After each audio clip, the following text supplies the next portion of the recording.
ಮಗಳು ಬೇರೆ ಜಾತಿ ಧರ್ಮದವನನ್ನ ಮದುವೆಯಾದ್ರೆ ಅಥವಾ ತಂದೆಗೆ ಇಷ್ಟವಿಲ್ಲದಿದ್ದರೂ ಪ್ರೀತಿಸಿ ಮದುವೆಯಾದ್ರೆ ಅಂಥ ಮಗಳಿಗೆ ಅಪ್ಪನ ಆಸ್ತಿಯಲ್ಲಿ ಪಾಲಿಲ್ಲ ಎಂದು ಸುಪ್ರೀಂ ಕೋರ್ಟ್ ಮಹತ್ವದ ತೀರ್ಪು ನೀಡಿದೆ.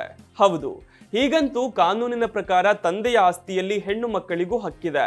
ಆದರೆ ಒಂದು ವೇಳೆ ಮಗಳು ಬೇರೆ ಜಾತಿಯ ಹುಡುಗನೊಂದಿಗೆ ಮದುವೆಯಾದ್ರೆ ಅಥವಾ ಅಪ್ಪನ ಇಚ್ಛೆಗೆ ವಿರುದ್ಧವಾಗಿ ಪ್ರೀತಿಸಿ ಮದುವೆಯಾದ್ರೆ ಆಕೆಗೆ ಆಸ್ತಿಯಲ್ಲಿ ಪಾಲು ನೀಡಲೇಬೇಕೆಂದೇನೂ ಇಲ್ಲ. ಅಂಥ ಪರಿಸ್ಥಿತಿಯಲ್ಲಿ ಅಪ್ಪನ ನಿರ್ಧಾರವೇ ಅಂತಿಮವಾಗಿರುತ್ತೆ ಅಂತ ಸುಪ್ರೀಂ ಕೋರ್ಟ್ ಹೇಳಿದೆ. ಮದುವೆ ವಿಷಯದಲ್ಲಿ ತಂದೆಯ ಇಚ್ಛೆಗೆ ವಿರುದ್ಧವಾಗಿ ನಡೆದುಕೊಂಡಿದ್ದರೆ, ನೋವುಂಟಾಗುವಂತೆ ವರ್ತಿಸಿದ್ದರೆ ಆ ತಂದೆ ತನ್ನ ಮಗಳನ್ನ ಆಸ್ತಿಯ ವಿಲ್ನಿಂದ ಹೊರಗಿಡಬಹುದು. ಇದರಲ್ಲಿ ಸುಪ್ರೀಂ ಕೋರ್ಟ್ ಹಸ್ತಕ್ಷೇಪ ಮಾಡುವುದಿಲ್ಲ ಎಂದು ಹೇಳುವ ಮೂಲಕ ಮಹತ್ವದ ಆದೇಶ ನೀಡಿದೆ. ಅಷ್ಟಕ್ಕೂ ಏನಿದು ಪ್ರಕರಣ ಅಂದ್ರೆ, ಶ್ರೀಧರನ್ ಎಂಬ ವ್ಯಕ್ತಿ ತಮ್ಮ ಶೈಲಾ ಜೋಸೆಫ್ ಎಂಬ ಒಬ್ಬ ಮಗಳನ್ನ ಬಿಟ್ಟು ಉಳಿದೆಲ್ಲ ಮಕ್ಕಳಿಗೆ ಆಸ್ತಿ ಹಂಚಿಕೆ ಮಾಡಿ ವಿಲ್ ಬರೆದು ಮೃತಪಟ್ಟಿದ್ದಾರೆ. ತನಗೆ ಆಸ್ತಿಯಲ್ಲಿ ಪಾಲು ನೀಡಿಲ್ಲವೆಂದು ಮಗಳು ಕೋರ್ಟ್ ಮೆಟ್ಟಿಲೇರಿದ್ದಾಳೆ.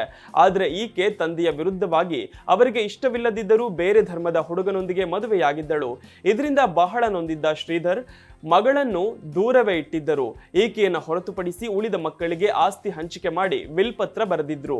ತಂದೆ ಮೃತಪಟ್ಟ ಬಳಿಕ ವಿಲ್ನಲ್ಲಿ ತನಗೆ ಆಸ್ತಿ ನೀಡದೇ ಇರುವುದಕ್ಕೆ ಮಗಳು ಕೋರ್ಟ್ ಮೆಟ್ಟಿಲೇರಿದ್ದಾಳೆ.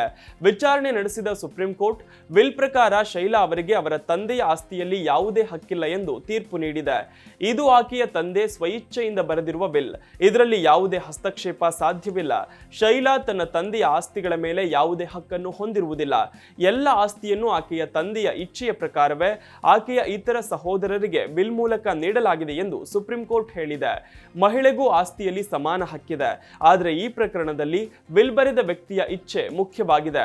ಅವರೇನಾದರೂ ವಿಲ್ ಬರೆಯದೇ ಇದ್ದಿದ್ದರೆ ಪಿತ್ರಾರ್ಜಿತ ಆಸ್ತಿಯಲ್ಲಿ ಮಗಳಿಗೂ ಪಾಲು ಇರುತ್ತಿತ್ತು. ಆದರೆ ಅವರು ಮಗಳಿಗೆ ಆಸ್ತಿ ಸಿಗಬಾರದು ಎಂಬ ಕಾರಣಕ್ಕೆ ಉದ್ದೇಶಪೂರ್ವಕವಾಗಿ ವಿಲ್ ಬರೆದಿರುವುದರಿಂದ ಮತ್ತು ಇದು ಅವರ ಕೊನೆಯ ವಿಲ್ ಆಗಿರುವುದರಿಂದ ಅವರ ನಿರ್ಧಾರವೇ ಅಂತಿಮವಾಗಿರುತ್ತೆ. ಕಾನೂನು ಇದರಲ್ಲಿ ಮಧ್ಯಪ್ರವೇಶಿಸುವುದಿಲ್ಲ ಎಂದು ಸುಪ್ರೀಂ ಕೋರ್ಟ್ ತೀರ್ಪು ನೀಡಿದೆ.